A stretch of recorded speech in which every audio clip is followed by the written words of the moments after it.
For a moment, it seemed like Episode 7 of The Last Frontier was brushing past Frank Remnick's Chicago trauma a little too lightly. But by the end of the hour, it becomes clear that the episode was never meant to dramatize every part of Frank or Sidney's past.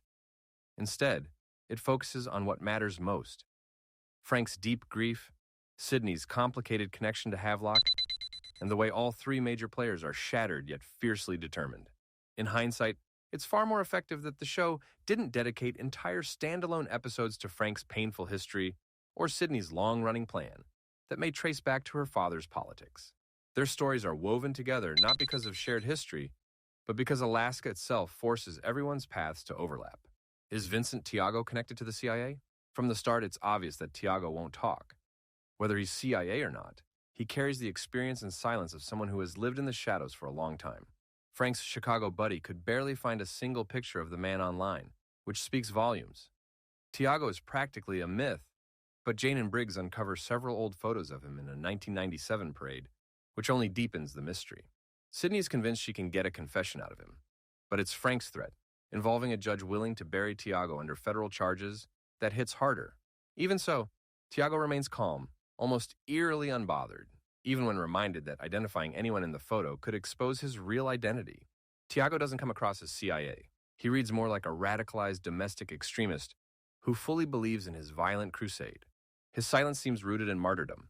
Things get even stranger when Briggs discovers a signal coming from inside the house, a bug planted on Thiago.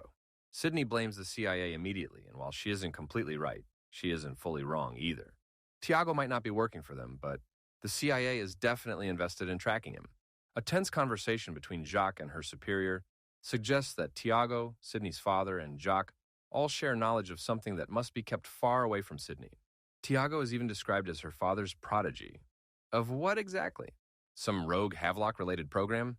The implication is that Sidney's father was part of a covert operation that even the CIA's upper tier doesn't openly acknowledge, and that Sidney may know more than she lets on. What does Havlock want with Jamal Freeman?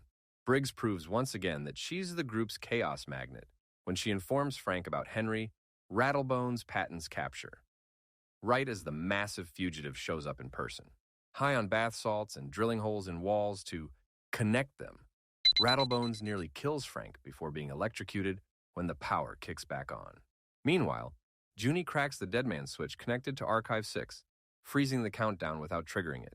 Erasing Archive 6 becomes the CIA's top priority, but Briggs' electronic tracking exposes a signal leading to a remote fire tower in the Tanana forest, Havlock's hideout. Frank and Sidney investigate on horseback, capturing one fugitive and discovering Havlock's sloppy exit. Sidney senses emotional distress in Havlock's rushed departure, and she's right.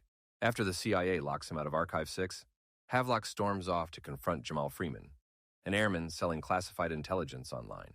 Havlock forces Jamal to guide him to an NSA listening post monitoring